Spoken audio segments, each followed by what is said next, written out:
Hi, everyone. Welcome to the Ask Dr. Renee Show. I'm Dr. Renee, and tonight my guest is Shanti Das. For more than 20 years, Shanti Das has been a staple, a familiar face, a recognizable name, a landmark in the music industry. But it didn't happen overnight. Since graduating from Syracuse University in '93, Shanti has worked tirelessly to learn the ins and outs of the music game and to make her mark on the industry, starting with her stint as a promotions assistant for Capitol Records and making a major leap into the role of National Promotions Director for LaFace Records, followed by posts as Senior Director of Urban Marketing at Asst, Senior VP at Columbia Records Sony Music, and Executive Vice President of Marketing at Universal Motown. From those early days to now, this soft-spoken giant has broken many an artist, blazed many a trail, and paved many a road for fellow and future music executives.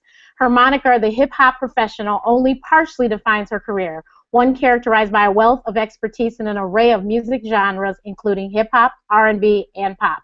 With experience culled from years of working with the likes of Outkast, Usher, TLC, and countless others. Shanti has devoted her life to sharing what she's learned and applying her skills in multiple ways. From her critically acclaimed book, The Hip Hop Professional 2.0, to her college tour, The College Chat Room, to the highly successful ATL Live on the Park through her company, Press Reset Entertainment. Shanti has become a household name to a whole new generation of artists, admirers, and aspiring music execs. And although she still gets to flex her marketing muscle by consulting clients and staging live events, Shanti is most proud of her current work as a mentor and role model for those with dreams of succeeding in their respective careers, especially college students. The 5 for 5 Student Spotlight is displayed prominently on her website, thehiphopprofessional.com, and she has established scholarships and other means of financial assistance for students in need. She's also begun a series of Google mentoring chats and lunches where she dispenses invaluable advice to those who participate. Professing a deep love for business as well as hip-hop music and culture, Shanti says her goal is to ignite that same kind of passion in those that she mentors. She notes, "My mission is to become a global thought leader, inspiring the professional development of young adults." Welcome, Shanti. Hi. Thank you so much for doing this. Let's get started right away. Started a little bit late today. So what drew you to become a marketing executive in the music industry? You hear of a lot of jobs in the music industry, but that's just not one that you often hear of. Well, I got my start, as you mentioned, back at LaFace Records, and my first job was a promotions director, excuse me, and I really didn't know what that was. I didn't know what that meant. I just knew that I loved music. And while I was at Syracuse, I got involved in the radio station. I was promotions director. I was an on-air talent. My major was actually television, radio, and film, so I thought I either wanted to go in and be a radio announcer. I love sports, maybe sports broadcasting or something. And then I just caught the music industry bug. Being from Atlanta, Georgia, the music industry was really bubbling in the late 80s and early 90s. So for me, it was like a kid in a candy store, being able to make all these contacts. There were conventions in Atlanta, the $1 Million Record Pool, Jack the Rapper, which was probably one of the most prominent music industry conventions that there was in our time. And so, I got a chance to network and meet a lot of people early on. I met Jermaine Dupri while I was in high school. And his dad, Michael Malden, actually snuck us into our first Jack the Rapper. And so kind of the rest was history once I started making those contacts. So while at LaFace, I hit the ground running with all these artists, Usher, as you mentioned, Outkast, TLC, Tony Braxton, and I did what's called promotions at the time. And, I could be on tour with them, and I would set up meet and greets for contest winners and program directors and that sort of thing, putting together any kind of promotional strategies, promotional tools, which we don't see a lot of nowadays, flyers, posters, T-shirts, all kind of really cool and neat tchotchkes. Because the sky was the limit when it came to really trying to promote your artists and figure out what type of merchandise you had. So after I did promotions for about 3.5 years, I talked to 2 people within the company, Devette Singletary, may she rest in peace, which was our head of artist development, and Lisa Cambridge, who is actually now head of marketing at RCA Records. And we kind of agreed that I had kind of reached that glass ceiling at LaFace on the promotional side, and so they convinced me to start doing marketing. And marketing and promotions, it went hand in hand. I look at marketing as, any way that you can respectably market and promote your artists and really get their material and their brand out to the masses. And so after I said yes and started doing marketing, I think it was late 90, like 1996 or early 97, and I never looked back. And I had the great fortune of having an, upward trajectory in the entertainment business, because I went from, just a product manager at LaFace to when they sold the company, I became senior director of marketing at Asst, then moved over to VP of marketing at Columbia, got 2 promotions there, and then ended up as executive vice president of marketing under Sylvia Rohn at Motown. So that was that. Yes. Back in the way days. Yes.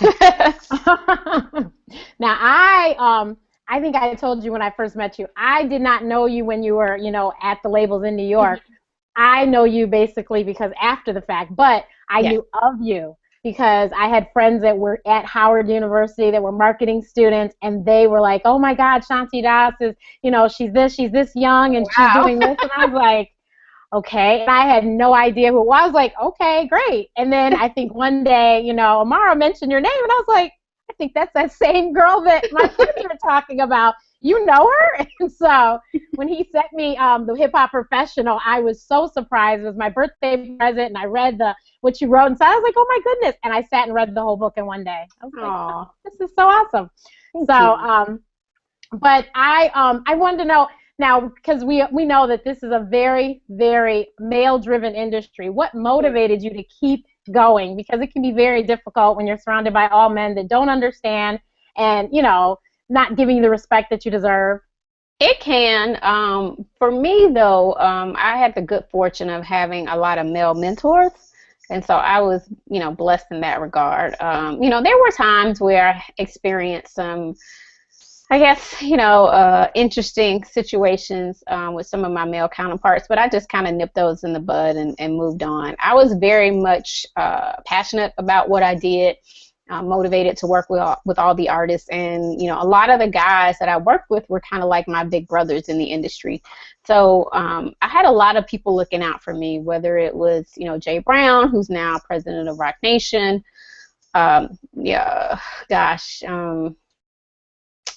Shakim from Flavor Unit, Mark Pitts, who is now president of Black Music, I think at RCA. I mean, I had good guys like that on my team, Blue Williams, who managed Outkast. I could go on and on. Mm-hmm. And so, they always looked out for me. They made sure that, the doors that I needed open were there. They gave me great advice.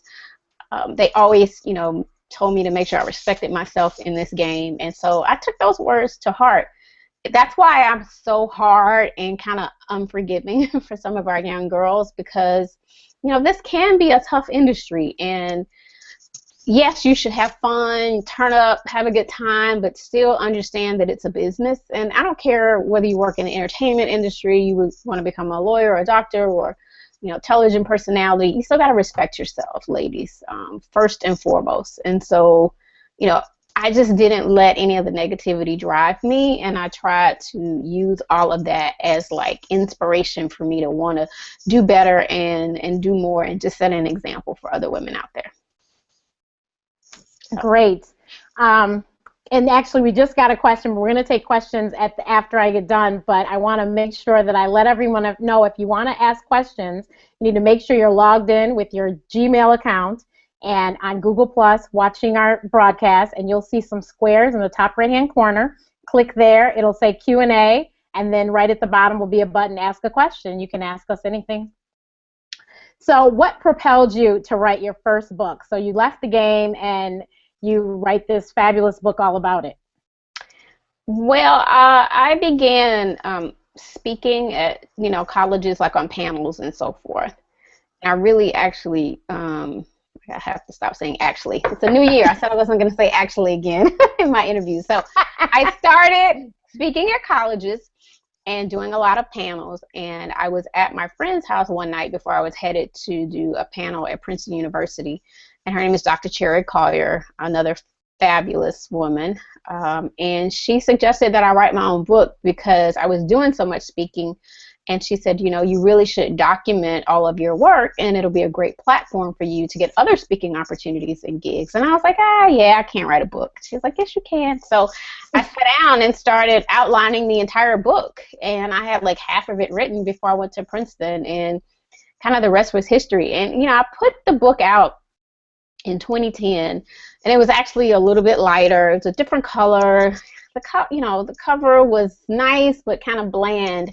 And so last year, I did a lot of soul searching in 2013 leading into 2014, and I just felt like I hadn't really reached my potential with that book. And I decided to add 7 new chapters just to kind of give people a glimpse into my life, to see what had happened since I had left Motown, and now I'm this entrepreneur back in Atlanta. I'm like, what does the word entrepreneur even mean? I didn't understand it at first. And so, you know, I had achieved a lot. I had done a lot on the charity front, which, you know, I really take pride in all the charity work that I'm able to do now.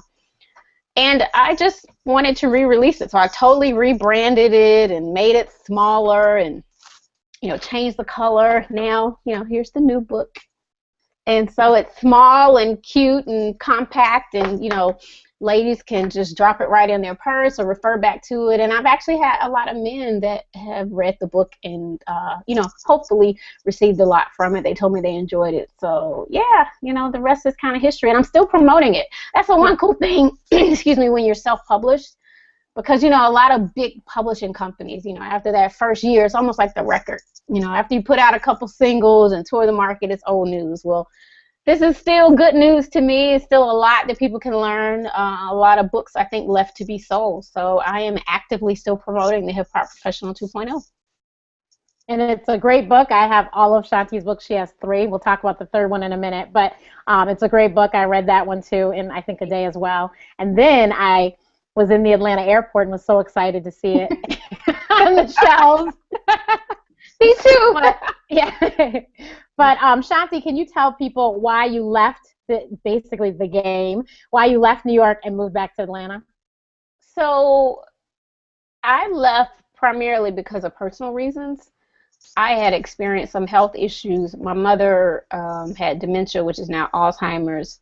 That was a big part of it. It was just a lot going on. I had lost a family member who was very close to me. And I really felt like I was at a point in my life where I just had to take a hard look at it. Yes, I was wildly successful in my career, but my life was lacking in other areas. I felt like I was missing out on, like, you know, special occasions and, you know, some of the bigger events that my nieces and nephews were doing, and really being able to assist my sister, who was like the primary caretaker for my mother, and I just didn't feel like it was fair. So I made a hard decision to walk away. And when you say, you know, walk away from the game, yeah, in a sense of leaving the record company, but I still have my hands in certain things on the music side. But I'm definitely not as, you know, on point with everything as I used to be in terms of just keeping up with all the latest music. I try to do the best I can, and I'm probably going to get back and do some more music stuff this year, but I needed to just kind of step away and breathe, because, you know, when I say I worked for almost like 18, 19 years of living out of a suitcase on the road, you know, spending most of my time with my coworkers and just, you know, touring and that sort of thing. But it was great. You know, I don't have any regrets. I loved it. # no regrets. But I just was at a point in my life where there was other things that matter, and I just took a huge leap of faith and just decided to step out on my own. And hence I pressed reset, and that's why I call my company Press Reset Entertainment. Yeah, I have several friends that have done this whole press reset, rebranding. So what did you, I mean, when you got back to Atlanta, I mean, it's in the book too, that you reached out to your contacts, and then you started ATL Live in the Park, which is, how many years have you had ATL Live in the Park? We are going into our 6th season come April, which I can't believe it's been so long. Well, I had an event in New York that I did. I had 2 partners in New York City, and it was R&B Live. R&B Live, you know, was first born in the 90s. Ramon Hervé and a lot of folks did it in California, and it was very successful.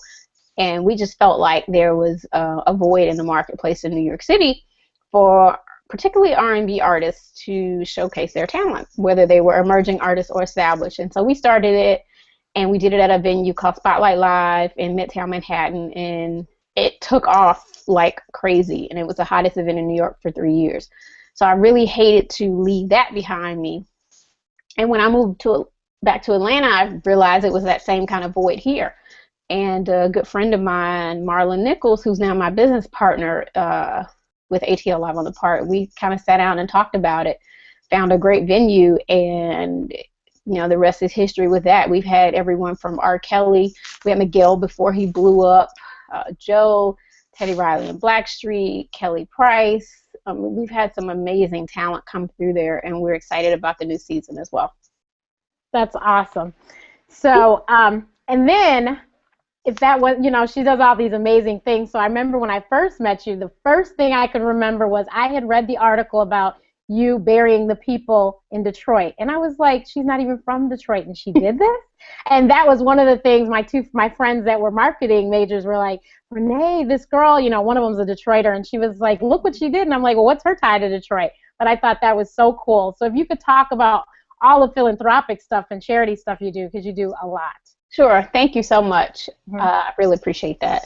So it was right around the time I was pressing reset and about to move back home, and I was sitting in my office, and I ran across an article on CNNmoney.com, and it talked about how the city of Detroit was broke, and they had lost their funding on the city and state level for the morgue.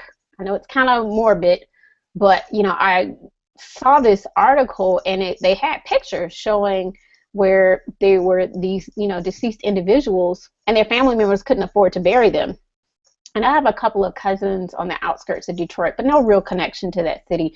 But it was just one of those like heart-wrenching stories, and I felt like I had to do something. It was all God. Honestly, now I look back, I know it was just God telling me, like, you've got to use your voice and power in the entertainment for good. In the entertainment industry, rather, for good. So I sat down that night, same night, stayed at the office for like an extra 3 hours. And I remember talking to one of my good friends, April Nichols, and I was like, oh my God, I came up with the name for the initiative. It's going to be called May We Rest in Peace. So I wrote this long, heartfelt letter to the entertainment industry and, sent it off to hundreds of my friends the next day. I opened up a P.O. box at the UPS store. And in like a couple weeks, I had raised like $6,000, and I was able to bury 6 people. Well, I was like, okay, I can't stop there. I want to do a little bit more. And again, kept pushing the initiative. CNN came back and did a pickup story on me. And I sent the letter to the product manager of Kid Rock at Atlantic Records. So I thought they would just put me in touch with their manager. My phone rings one day, my cell phone, and I'm like, hello. He's like, hi, Kid Rock here. I'm like, whoa. So Kid Rock, made a, nice substantial donation, and I got Busta Rhymes on board and some other people. And so I was able to raise $30,000, and we buried 30 people, which is amazing. That's awesome. And so when I moved back to Atlanta, I was like, well, I can't stop now. So when I moved back home, literally maybe a month or two later, I did a cocktail reception, and it was right after the earthquake in Haiti. And so rather than to have just a regular welcome to Atlanta party, it was a cocktail reception to benefit Haiti. And so that night we raised $5,000, and I was able to buy $5,000 worth of supplies and send it to one specific village. And it got there within like a week. And so I was like, okay, I'm on to something here. All these smaller charity initiatives being able to directly impact a certain group of people. So I started feeding the homeless here in Atlanta one day after church. I just grabbed some food from Popeyes and took it by a parking lot, and in my heels and dressed out there by myself, just started distributing chicken. And it grew and grew. My friends started volunteering and coming on board, and eventually we partnered with the Atlanta Mission. So now it's like we do a big Thanksgiving dinner called No Reservations Needed. Teddy Riley has partnered with me for 2 years. Young Jeezy partnered with me last year and came and fed, and countless other people in the community. The radio stations, B103 is a big supporter. So that's really amazing. Jovita Moore, who is an anchor on WSB-TV, reached out to me 2 years ago. She's a board member for the Genesis Shelter, and the Genesis Shelter caters to mothers who have been homeless but have newborn kids. So they bring in the moms, help them kind of get back on their feet and find housing and work for them. So now we pamper them. So I do it twice a year. It's called a day of pampering, and we make the mothers feel special. So we do all that. I do a backpack drive. I do a Toys of Joy toy drive that benefits one of the local hospitals here. The United Way. I do my shoebox campaign. So, I have a great time doing a lot of my charity work. And, now I hope to do more work with the Alzheimer's Association. I have an initiative called Laugh Now, Cry Later because of my mom. And so I share short stories of me being a daughter living with a mother that has Alzheimer's. So my hopes and dreams and goals are to raise more money to fund research for Alzheimer's. So that's about it for now. That's a lot. That's a lot. And I saw pictures of the Thanksgiving dinner. It was no small feast. You had like a serious meal.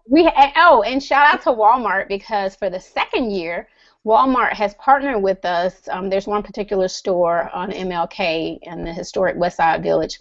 And what we did is we did a food drive with them that day. And then the day prior, we actually go and I have local chefs that come in and volunteer, and we literally prep all the food. We season it, we cut it up, we prepare it, so like it's made with love and lots of seasoning. So it's great. That is so cool. Thank you. So the next book that she writes is The 1, 2, 3s of Networking, and everyone knows I love networking, so I was so excited about this book because it fits right into your purse. It's so tiny, and it's just a pocket guide. Exactly. Yep. And it hits all the points that I'm like, this is what you need to know. Thank you. So there are a few more coming in the series. Hopefully one's going to launch. I'm not going to give out the title or anything yet. I'm just going to probably put it out online first and then have the hard copies available. But that should hopefully, prayerfully come in February, no later than March. The second installment of the 1, 2, 3s of ... Okay. So when you started ATL Live in the Park 6 years ago, like social media was just becoming this huge thing. So how has that impacted all the stuff that you do? Oh my gosh. Sometimes I find myself just having to put my phone down. Because you can get so pulled into social media, you almost become obsessed with it. I'm not obsessed with selfies though. But I am obsessed with putting out positive information. If you look at my timelines and my posts, it's very encouraging, inspirational, except when I'm on a sports rant. It's no secret. I'm a big sports fan. I'm going to be a sportscaster in my next life. But yeah, it's a big part of what I do. It's free marketing for everybody. What I say to people is you can't get around it. I mean, you look at a commercial, it's everybody's handle is within the commercials. It's one of the best marketing tools I think we've ever seen. You just have to know how to use it right and be smart about it, because what you post lives on forever, even if you delete it. Yeah. So I say that to a lot of the students that I'm mentoring. Okay, you're in college and you're having fun, but unfortunately, you just can't put everything out there because potential employers look at that, as well as your peers. And, you want to make sure what you're putting out there is representative of yourself, of your company, of your business, and it's the right messaging, that you're trying to have out there. Definitely. I do the same. So the question we have that came up is, did you find any difficulties with women in the workplace? I've heard women are afraid of competition. Thank you for that question, Donde. Hello. Yeah. I did, and it's unfortunate. I'm not the type of person that brings up names and talks about too specific of situations, but yeah, I dealt with a lot of that, and I just killed them with kindness. I remained my authentic self. I didn't let it, get to me too much. Of course, I'm human, so it will bother me a little bit, but I just brushed it off. I was that girl in high school that really didn't care about the gossip and what people said. So, I was kind of the one that was minding my business. Same thing at work. I was just getting my work done. Now, it does get tricky sometimes, and you have to be, you can't be naive. And I think a lot of times when people see you as being kind, they could take that as a sign of weakness.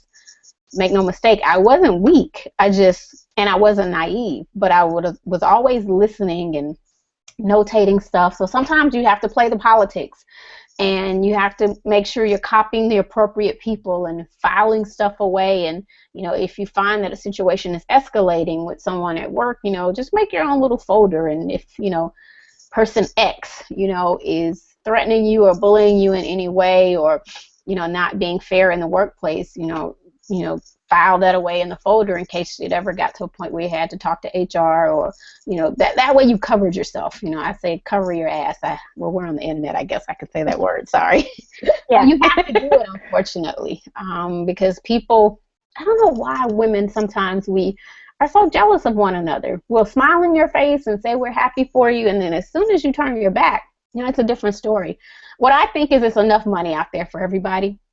We can all eat. I agree. Now, I will say this much. When I was in the industry, it was a lot more jobs in the entertainment business, and probably in other industries as well. So, you know, with, you know, everything that we've gone through in terms of our economy and downsizing in, I think, a lot of different industries, it's probably a lot more cutthroat. And people who are in those jobs, they want to keep those jobs. So it's going to be even more hectic. You know, people will feel like, oh, you're trying to take my spot. You know, women not being open to sharing contacts. You'll get a lot of that. But what I just say is, you know, try to just surround yourself with like-minded people. Not everybody's going to like you. Not everybody's going to be happy for you. And not everybody's going to applaud what you do.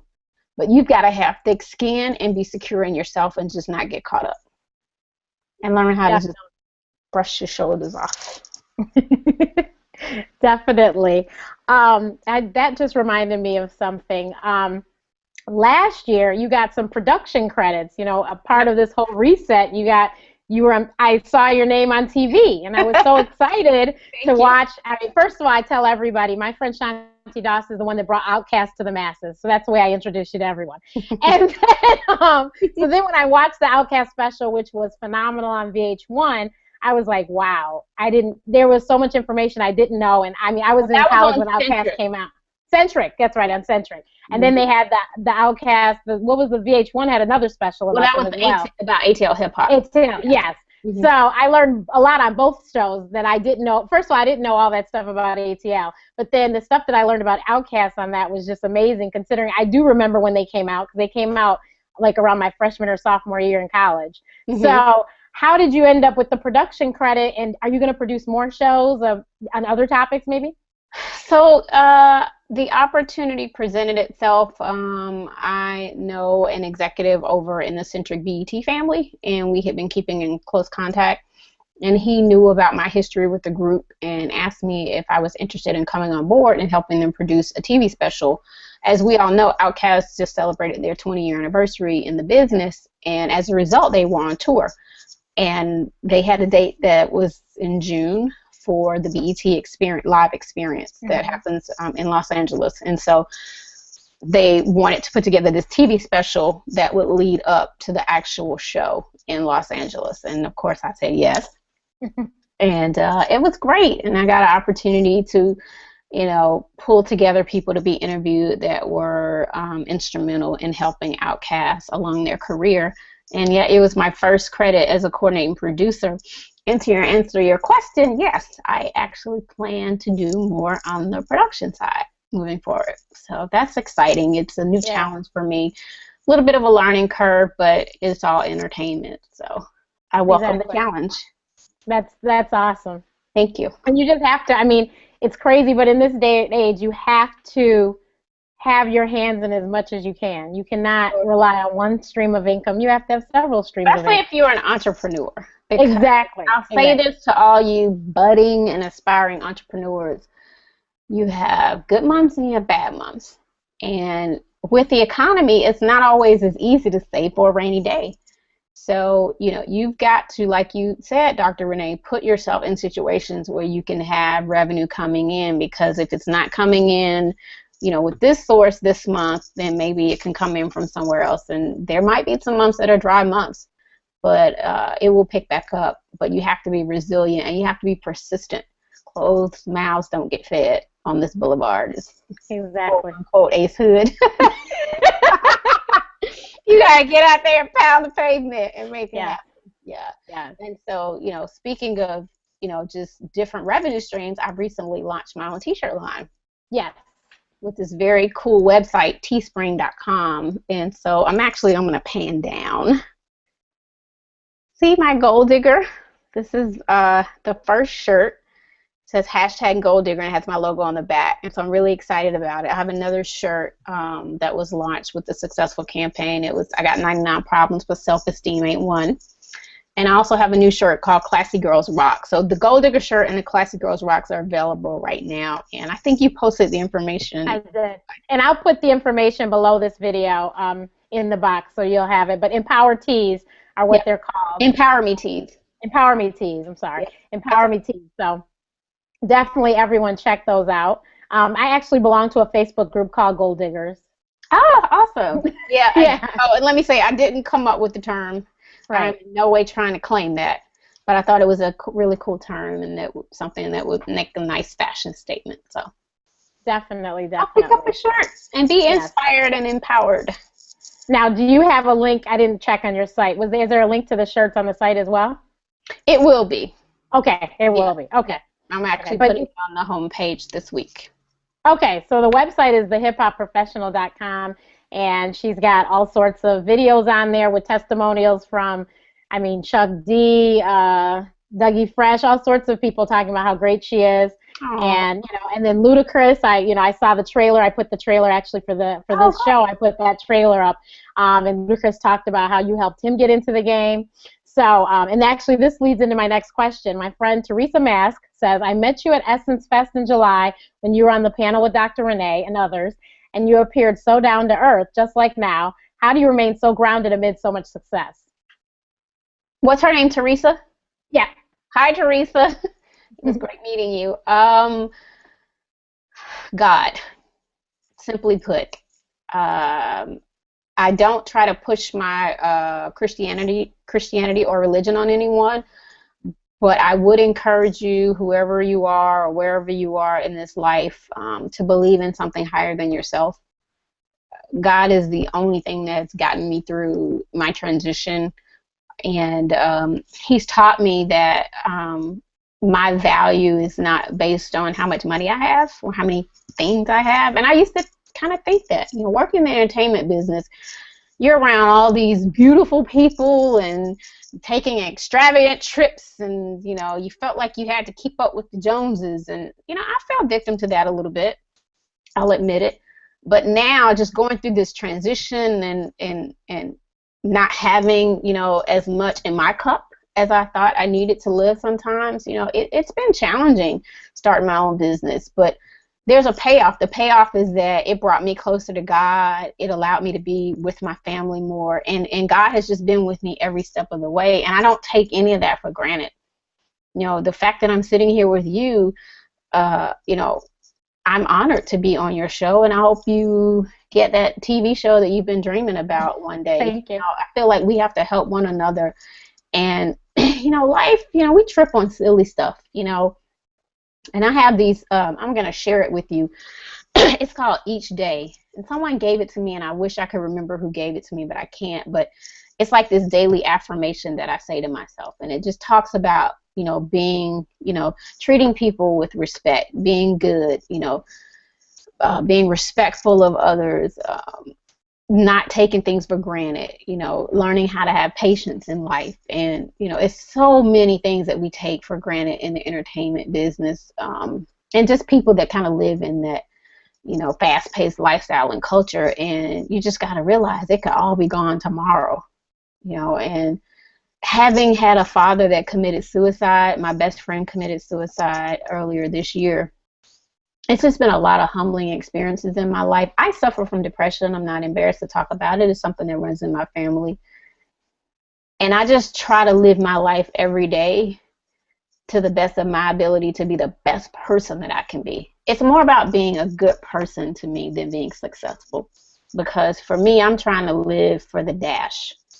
That dash when you leave this earth and they talk about what you did and how you lived.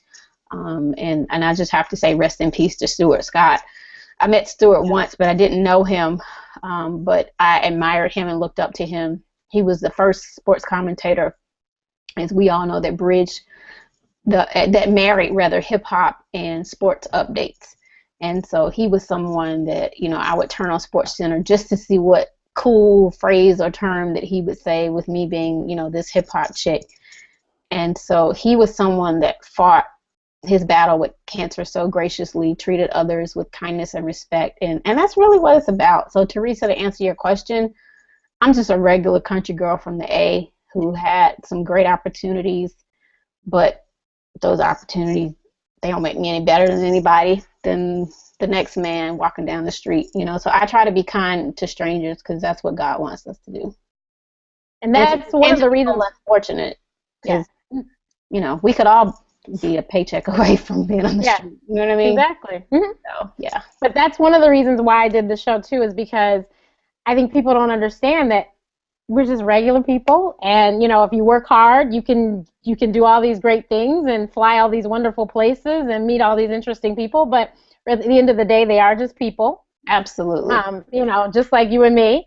And unfortunately, I did an article recently for Madame Noir, and I talked about, you know, how 3 young black women killed themselves last year, and they were quote unquote successful. You know, one had started this huge for blackgirlsonly.com that was this huge website that had all these, you know, girls and, you know, that followed her and everything, and her mother had died, and she just never could quite get a hold of things again, and so she killed herself. And these people weren't, I don't think any of them were 30 years, no, I'm sorry, the 2 were under 30. So the other girl was, she was in this group called Girl, GRL, and I guess they were on X Factor, and actually I had just saw them on Good Morning America, and then beautiful young lady. 2 weeks later, exactly. And they said it was financial problems. I'm like, but you just had this hit song. You were about to be okay. So, you know, I think that, then the other thing I like to just grind into all the kids that I mentor as well is that you just have to realize that these are temporary situations, and you can easily make one decision that will change it all, and things could be totally different next week. And I have to give myself that own advice, you know, just from suffering from depression. You know, I have those moments, and, you know, like, God, did I make the right decision? And it is truly only by His grace and mercy that I'm still sitting here. And when I say that with all my heart, God allows me to wake up every day and keep going. And knowing that I can affect someone else positively, you know, with His help, then that's what keeps me going. Yes, I totally agree. I wrote an article about depression, on my own depression, on Black and Married with Kids, and how my mother is the one that had recognized it when I was in high school. And I'm just like you. Every day, I meditate every morning. I have an affirmation I say every time I walk out the door, because it's taped to my door. So, you know, there's different things I do as well, just to keep, you know, and I mean, everyone's always calls me Positive Polly, and yes, I do keep a positive attitude, because I do feel like when I was in the deepest throes of depressions, because I just stayed that way, and that's why it just kept coming on me. But if I can always find something positive in what's going on, then I usually can, you know, turn things around, and I won't be, you know, so sad. But you have such a great spirit from the first day that I met you. That's one thing that I admire about you. You were just always so very kind to me. And I appreciate that. And I appreciate you. I will not forget, 2 years ago, I was in Atlanta, and I completely forgot to even tell you I was coming. And I walked into this event, and you were there, and you're like, "You're here!" I was like, "Yeah, I'm so sorry. I didn't even tell anyone I was coming." And so I told you what was going on, and you were like, "Oh, well, if there's anything I can do, you just let me know." And I was just like, "Oh, my God, did she just say that to me? Like, really? She would do something for me? Really?" So I was so excited. So I was like, "Oh, my God," you know. And so, you know, I appreciate your friendship, and, you know, just talking to me about everything, you know. I mean, we don't see each other often, but, you know, she's a text away, an email away, a call away, and it's, you know, it's greatly appreciated. And I know your mentees feel the same way.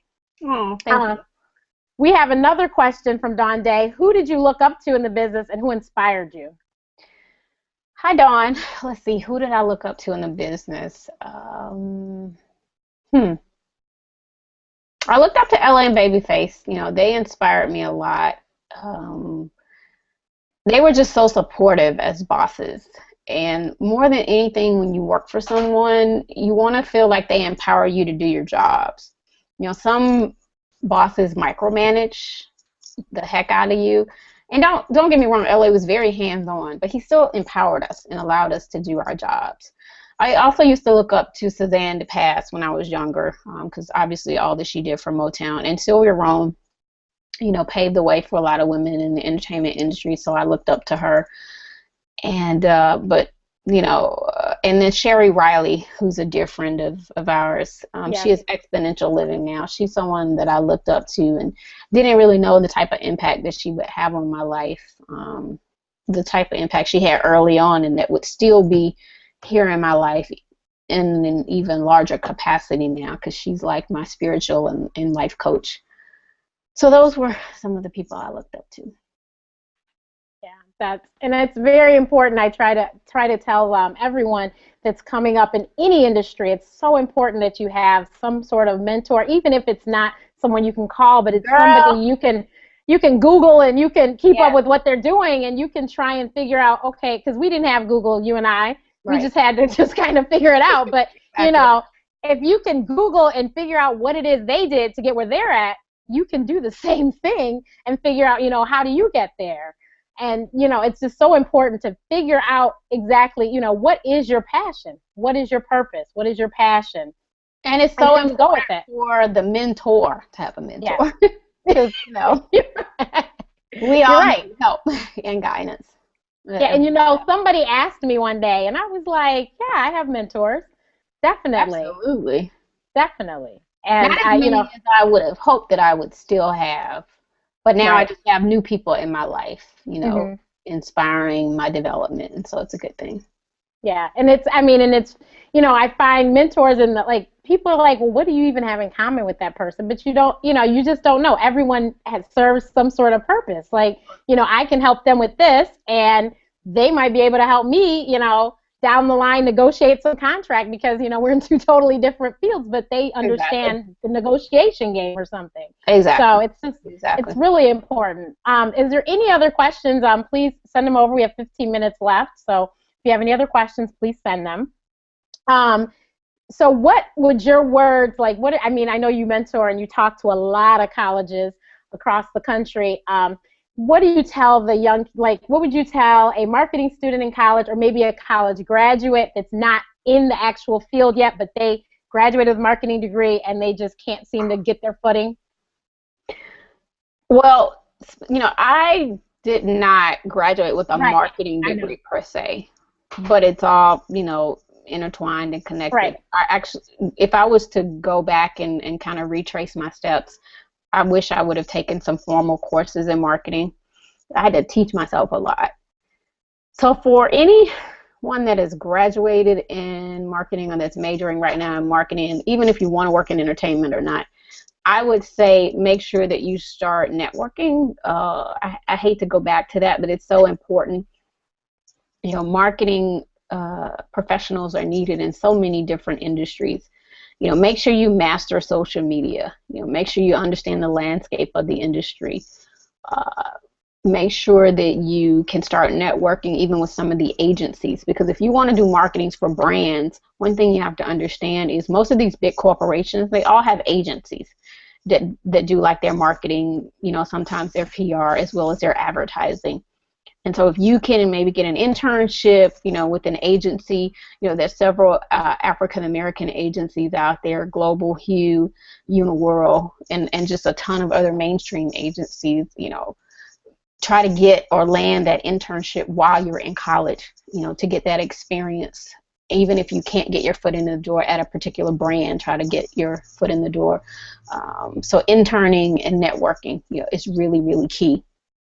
And they're also, because we, you know, everything is digital and online now, I try to, let's see, I'm trying to think of some of the ones that I subscribe to, like a lot of like weekly newsletters and journals, and following people like the Harvard Business Review, you know, on Twitter. You know, it's a lot of different corporations and companies on the business side that you can follow, just so you can kind of keep up with the trends and know what's going on. So use social media to your benefit and start following a lot of those companies and business schools and that sort of thing.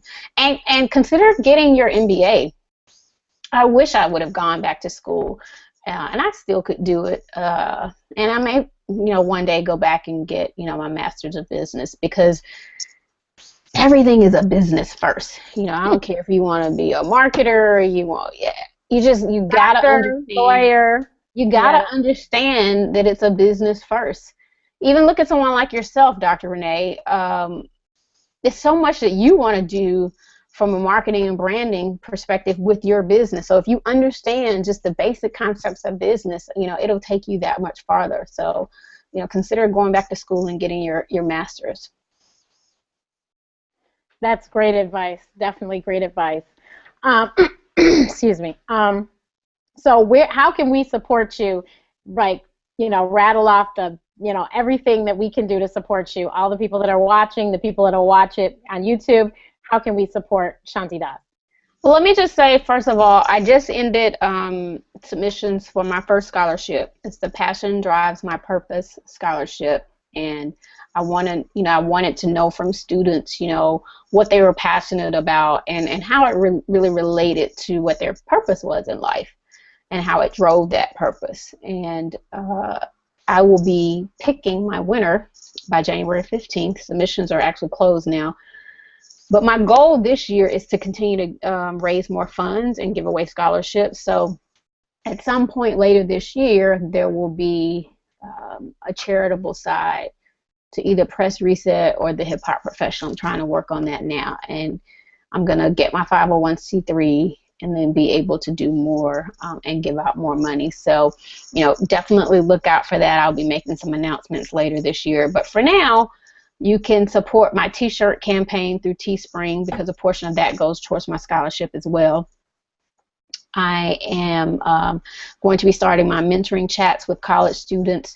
If you are a college student and you may be a part of SGA, you can book me at your school. And I would be forever grateful because I'm still on my college speaking tour, which is the college chat room. I am, what else am I doing? I'm starting back ATL Live in April, like we mentioned. Looking for some more music projects to work. So if you have anything that's really interesting on the music front, send it my way. Who knows? Maybe I'll start my own online digital distribution side. We've been talking about it, maybe doing something for ATL Live and distributing new artists and material and releasing some EPs. So I'm kind of getting my feet wet again a little bit on the music side. And then you can follow, pardon me, you can follow me on Twitter and Instagram at Shanti Das 404. That's SHANTIDAS 404. And on Facebook, it's / the Hip Hop Professional.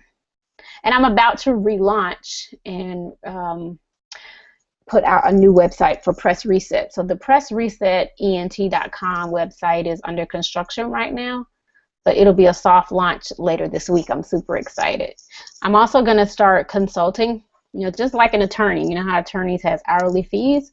I'm going to start doing hourly consultations via phone or internet for aspiring artists. So you can look out for that. That'll be a part of the new website, and hopefully I can, help guide you in the right direction. And, it's just such an interesting landscape now on the music side.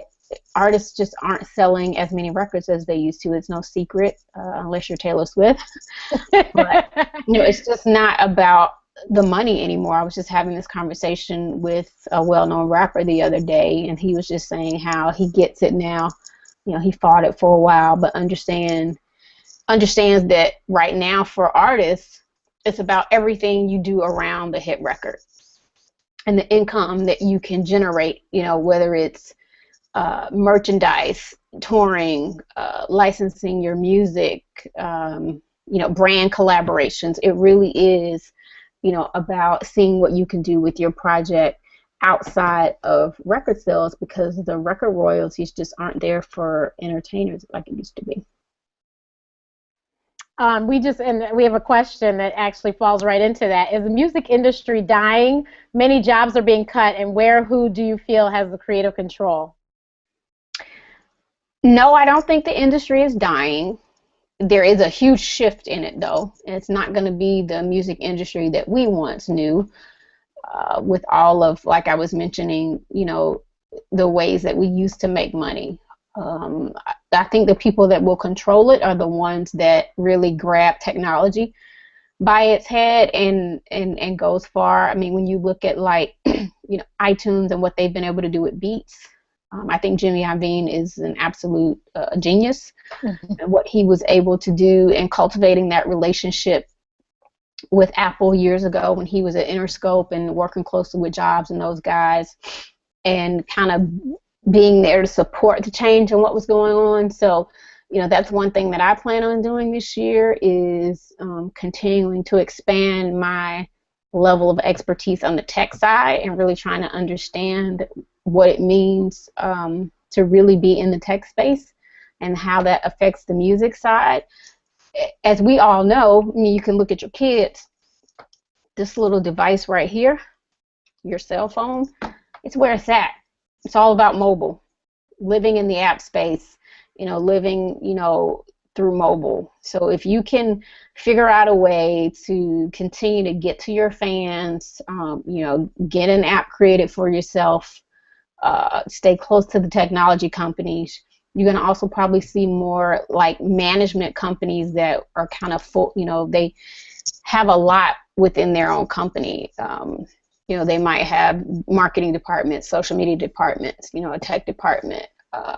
I think you'll see more larger companies merging, like management with a tech company and that sort of thing, as opposed to like more record companies growing. I think it's all going to be technology based. But people with music experience is still going to be needed.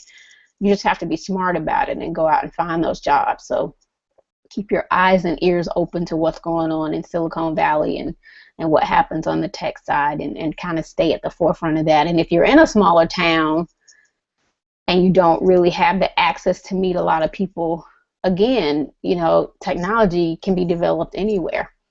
So get on it. Mm-hmm. And you can, through social media, you can meet anybody in the world. Yep.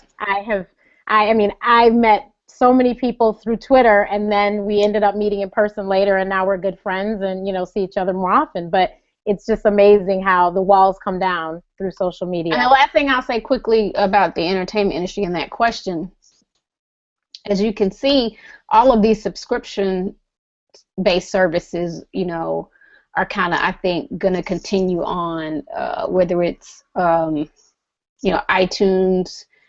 iTunes Radio, Pandora, Spotify, all of those type of subscription-based services are only going to continue.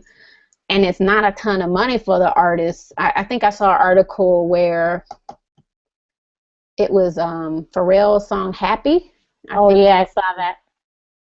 Played about 43 million times on one of those. You got like $2,000 for it. It was something crazy like that. And they went, if I read the full article, they probably said it was more like $25,000. But that's still, when you compare it, it's like, what? It's like apples and oranges. So it's crazy. But that just goes to show you that for whatever reasons, fans aren't buying the music anymore. They want to be able to stream it.